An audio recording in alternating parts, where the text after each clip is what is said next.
One day, I met a man who asked me to go to his place. He put money on the bed. He asked me to do things with him.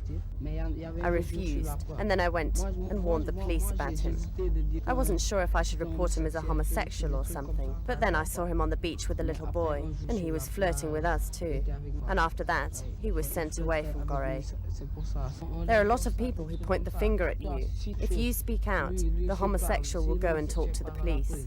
It's you that's going to get caught.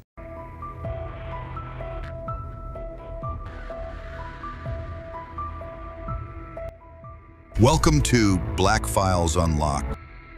This may be one of the most disturbing exposés I've ever seen on YouTube. This ain't clickbait. This is about a real island in Africa that's been hiding horrific secrets for decades. A tiny 88-acre speck off of Dakar, Senegal, with a history that'll hit you like a brick. Allegedly, to this very day, wealthy Europeans are traveling to engage in with children and openly paying for it. The island itself has a disturbing history, and this is a real-world problem that is occurring right now as I make this video that it seems like nobody's doing a thing about. As always, everybody, if you want to research this topic on your own, I'm posting a resources document in the description. All parties are presumed innocent until proven guilty in a court of law. I'm not planning on going anywhere or doing anything to myself. Welcome to the Conspiracy Files.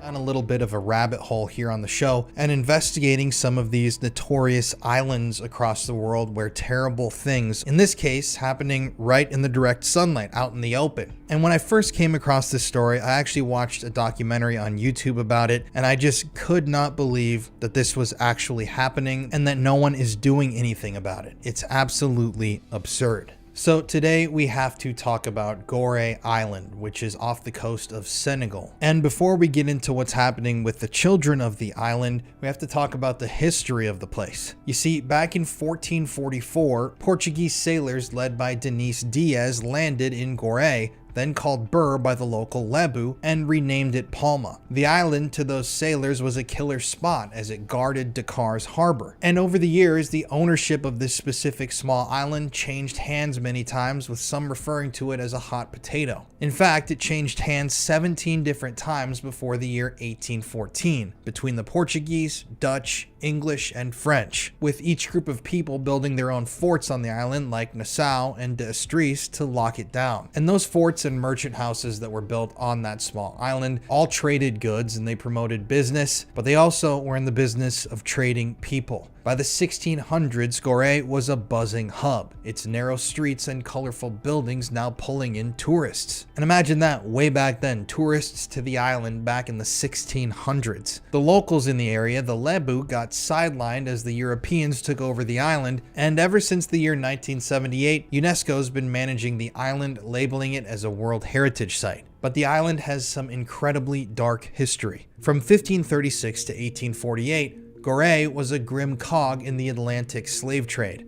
moving around 200 to 400 slaves a year between 1677 and 1814. Africans, often grabbed by local intermediaries, were sorted there on the island like cattle by their age, their sex, their health, and then chained in suffocating cells, branded with red-hot irons, and shoved through the door of no return to ships that waited to take them to their new destinations. Lots of those slaves who started their journey there on the island of Gorée did not make it across the ocean. They were stuffed into ships like the Jesus of Lubeck, where 400 slaves were jammed into a space meant for 100 people. And inside of those spaces, they died from diseases or just gave up on living altogether. Enslaved peoples also built Goree's infrastructure and worked as domestics for rich merchants. The historical museum there on the island lays it all out and doesn't shy away from European and African roles in that nightmare. And now we have to focus briefly on the House of Slaves, located there on the island. The House of Slaves, built most likely around the year 1776 by Nicholas Pepin, is Goree's most gut-wrenching stop. It's now a museum that will absolutely leave you speechless. Boubacar Joseph Ndiaye, who ran the place until the year 2009,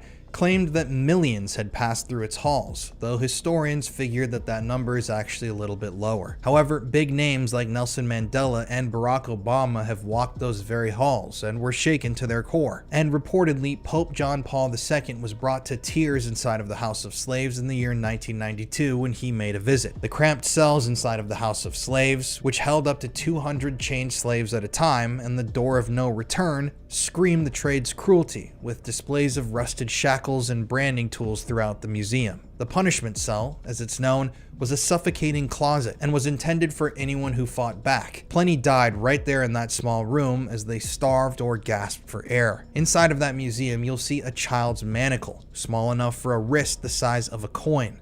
Proof that even kids weren't spared from these atrocities. Disturbingly, records from the House of Slaves actually show that young girls, some as young as 10 years old, were kept in a, quote, virgin room for traders who stopped by the fort to. The walls inside of those slaves' quarters were damp and crusted with salt, and they still have scratch marks from desperate prisoners, a haunting cry from the past. In the 1780s, records talk about slaves being whipped with leather straps till their backs were completely raw and covered in blood, often in front of others to scare them into line. And that door of no return that I keep referencing wasn't just symbolic. Slaves too weak to board the ships were forced out of that door and pushed into the shark-infested waters below in the ocean, left to drown. Upstairs in the House of Slaves, traders from European nations partied with fancy imported wines, while directly below them, slaves were and starved to death. The site's history of child, especially girls inside of that, quote, virgin room, feels way too close to modern allegations that we're going to discuss in a moment. It educates thousands, but it pushes us to act so that history doesn't continue to repeat itself. Life inside of that House of Slaves was a living hell for the enslaved. They were packed into those cells with barely any room to breathe, and they only got one meal a day, consisting of rotten millet or maize, food that was often crawling with bugs, as 18th century logs describe. Diseases like dysentery spread fast throughout the slave population at any time, and they were provided with no ways to stay sanitary. Survivors from the House of Slaves later told stories of floors slick with vomit and layers of blood. Slaves were dragged outside daily to be inspected by traders, poked and prodded like animals, their teeth checked for value, and the women there faced constant, with some women forced to bear children who would immediately be sold off. Punishments at the House of Slaves were public and savage, designed to break people's spirits.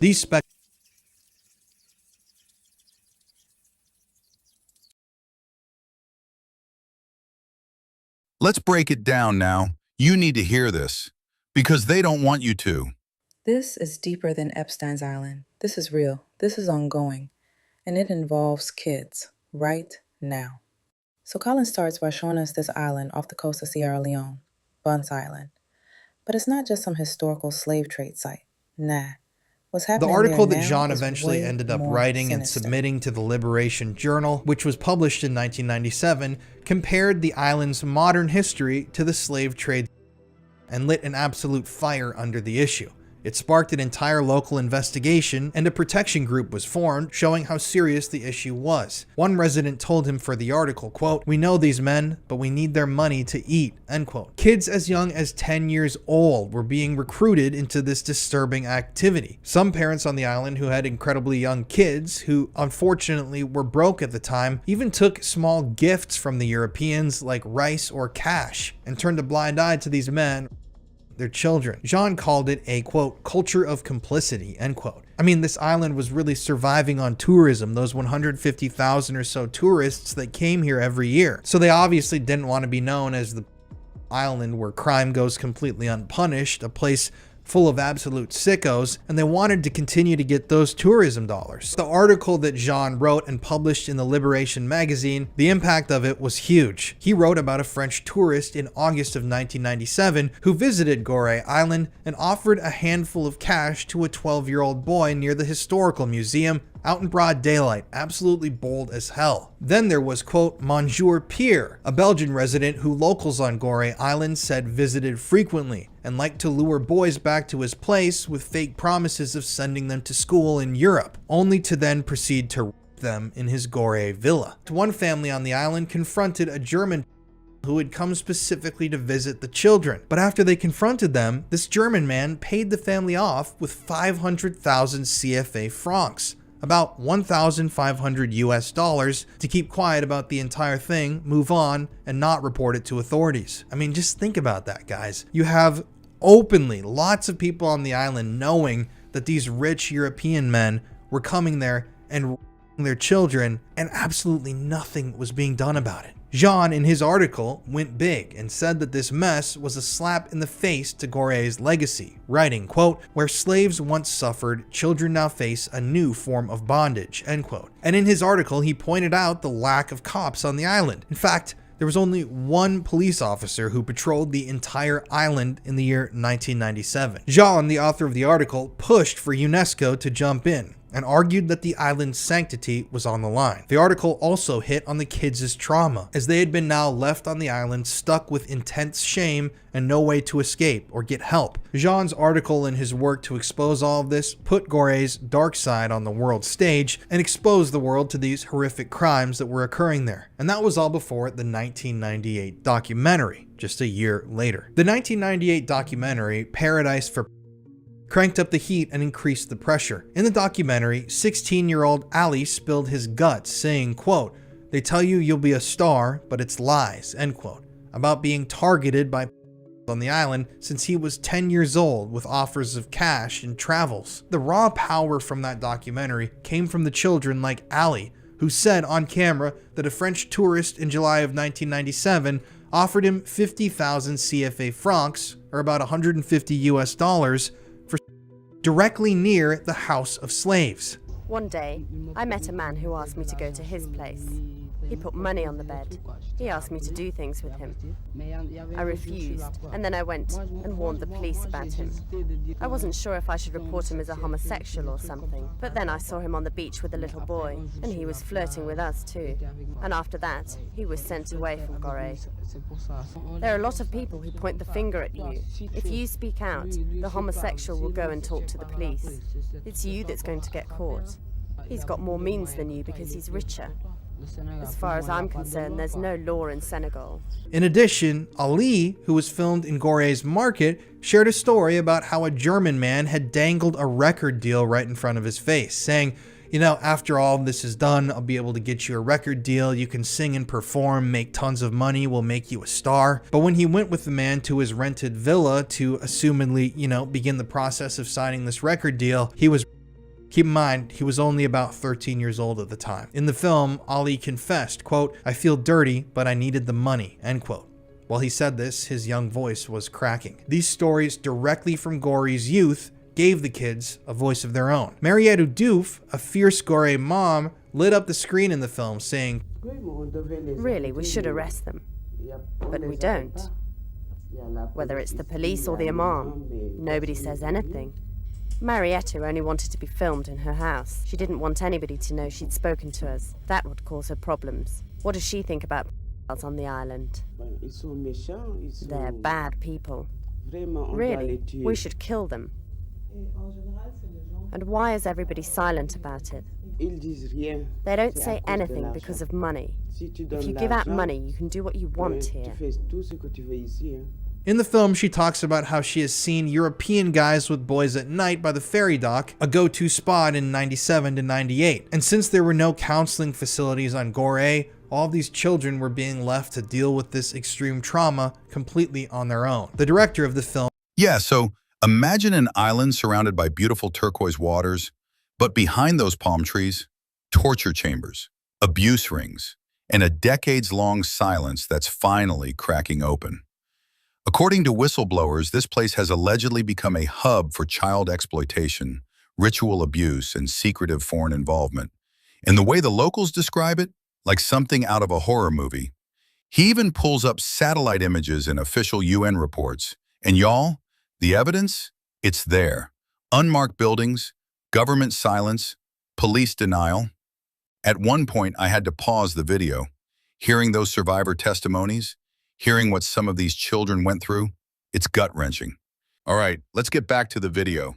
Marion Mayer Hondal attended some community meetings in March of 1998 where folks actually openly discussed ratting out the offenders, but were scared of tanking tourism. This footage showed a community that was stuck between what's morally right and their own survival. And the documentary itself didn't hold back on any specifics.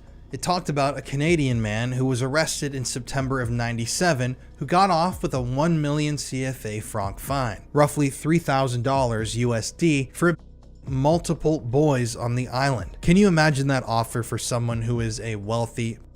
You can come to this island, you can multiple boys, even if you get arrested, you just pay him $3,000, you're out of prison, go back and do it again. Trying to meet a face to face, we knocked at this door, filming with a hidden camera.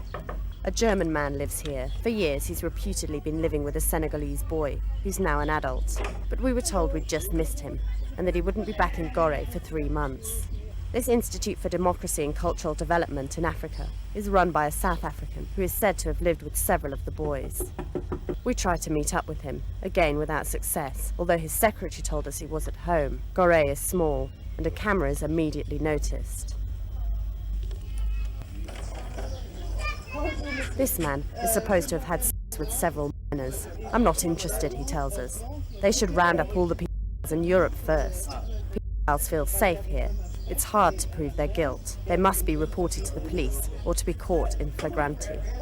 There was another guy on the island too named Francois Lefort, a Frenchman, who lured children back to his place with fake promised trips to France. Francois ended up multiple children on the island, and he ended up in court in April of 1998 after he tried to bribe officials with 2 million CFA francs, about 6,000 US dollars, a bribe that was turned down. However, nothing happened to Francois. He never served any prison time. He got away with victimizing those kids. Cops needed to catch guys, quote, in the act, end quote, in order to really arrest them and charge them, which ended up letting most of these offenders and their crimes slide. So remember, Francois tried to bribe locals to not, pursue these charges against him and everything, but they rejected the bribe and continued with their attempt to bring some justice here. But the fallout from this entire affair hit the island hard. The Falaroe Foundation cut funding to a local street children's home, which hurt other vulnerable kids on the island. That all shows how complicated this entire thing was and the emotional and economic toll on the youth of Goree Island. Psychologist Serigne Moore Mbaye lays bare the psychological wreckage left on Goree's child victims. Mbaye, filmed in his Dakar office in March of 1998, says in the film that the children's recently developed aggression towards adults signaled a broken trust, calling it a, quote, threat to society, end quote.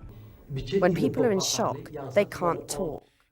And get this, there are claims that European volunteers and aid workers might be part of the problem, not helping, covering, filming, selling. We're talking about a potential modern-day trafficking hub hidden behind humanitarian fronts. And somehow, barely anyone's talking about it. Do you think Colin is risking a lot putting this out? He names names. He connects dots that some mainstream media by won't. their silence, because these people here are in an extremely precarious economic situation, so they cannot talk. You must understand that. Another aspect is that Senegalese law isn't sufficient. A Canadian PL was recently condemned and admitted guilt. He was fined 1 million CFA francs. Those kids feel shame about their bodies. They're suspicious of their teachers. Some of them have nightmares. Some of them even want to go back to the streets. They have a feeling of aggressiveness towards adults.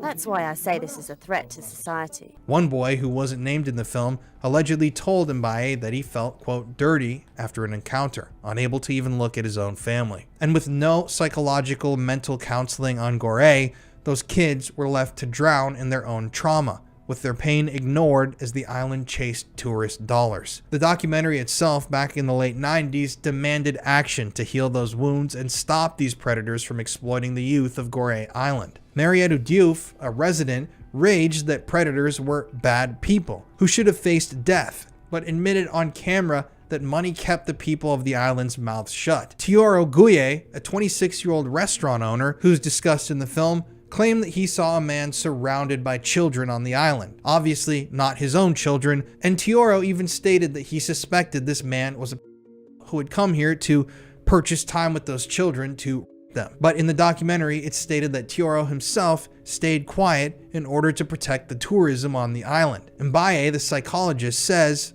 This silence betrayed the children of the island and allowed those predators to thrive and operate unimpeded. The documentary called out this moral failure and urged Gorée to put its children first. In the documentary, another local stated, quote, "They don't say anything because of money. If you give This isn't just about Africa. This is about the systems that protect predators everywhere. If this is happening here, where else is it happening? The scariest part? The silence, the ignored reports, the missing children no one ever looks for. ECEAs, so here's what I need you to do. Watch the full video. Used sick tricks to ensnare the children of Gorée and often portrayed themselves as heroes. So you remember Francois Lefort, the man who attempted to bribe victims and locals so that they wouldn't turn him in for those kids, the man who was reported to be a serial. Well, he claimed in public that he was an anti-crusader, while he was at the same time in the shadows children, a ruse that Moussa Sow, a kids' home director, helped to expose in the year 1998. He introduced himself to me as a crusader against people. I quickly found out that he was worse than the people he said he was fighting against. That was just a pretext because in reality he himself was our kids, and there's plenty of proof. Lefort asked me if I'd had sex with a boy before. I said no. He asked me if I wanted to have sex with him. I said no. He said, if you do it with me, then I'll take you to France. So I said yes. So we went to his room. It was about 10 o'clock in the morning. We made love. Afterwards, he gave me 2,500 CFAs. The second time was that day at about 5 o'clock in the afternoon. He passed by the home, and he gave me a signal to follow him. We went to the room, and we did it again. Then he gave me 4,000 CFAs. He said he wanted to sleep with me. I asked why.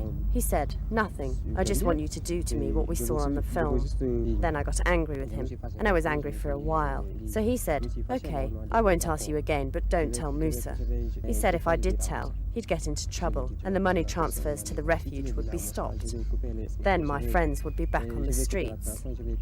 And those men who visited the island, they acted like white knights, claiming that they were doing something great for the island, feeding the local children, offering them meals, bringing these kids clothing, and giving them cash so that they could live a better life. I mean, it's absolutely insane how this island was being run. I mean, this was just in the late 1990s, guys. This was like a very open thing that was happening here, to the point where a film crew was able to get access to all of these people and just get them to admit to this stuff right out in the open. You know, you'd like to think that after that documentary was released and all of this came out about what was happening there, that something major was changed, laws would be upgraded, there would be some major arrests and imprisonments, but that, to my knowledge, never really happened. Even in the Senegalese law, if they caught a person, you know, a child, they could be sentenced to up to 10 years in prison, which I think should obviously be way longer than that. But like I said before, there was a caveat that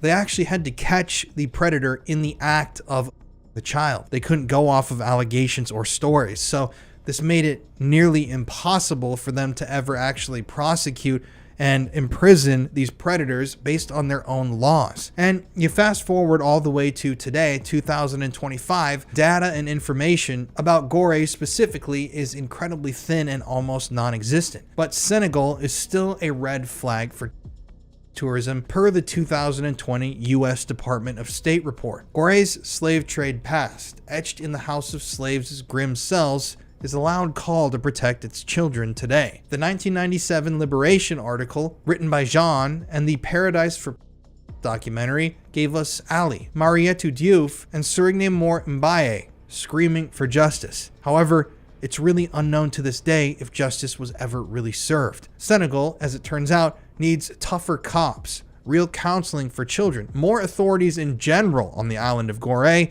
and more digging to keep Gorée clean and these sick out. And that's where the story ends, y'all. There aren't these big convictions. There aren't these big resolutions in this story. There isn't really much at all other than this documentary and this article. And a lot of people tried to deny that this was happening at the time. They called the author a little bit crazy, the documentary people crazy. But once that stuff came out, it was hard to ignore and shut down the conversations when you had people on camera admitting that they were seeing these men on the island with these kids. They were watching these men hand children cash in exchange for favors. You had victims that were, 8, 10, 13 years old coming out and talking about what had happened to them. But I still don't know how many people were ever convicted for this. I don't even know if they ever stopped this on the island. There are no like big reports or exposés talking about this. I couldn't find any major report, from the government cracking down on all of this or changing laws or even making like a big statement saying, we're going to enforce this now and this is no longer welcome here. So who knows? There could be these rich European men still there on the island today, going there for those same purposes, to enslave children. And with an island that already came with such a dark and disturbing past, you'd think that they would want to stop that sooner. It's pretty disturbing stuff. And what Colin Browen just uncovered in his video Predator Island is honestly bone-chilling. Share it. Comment your thoughts below. This story needs to be amplified. If we don't talk about it, and if you're a parent, educator, or even just human, this affects all of us. Thanks for watching. Like and subscribe for more videos. Take care, guys.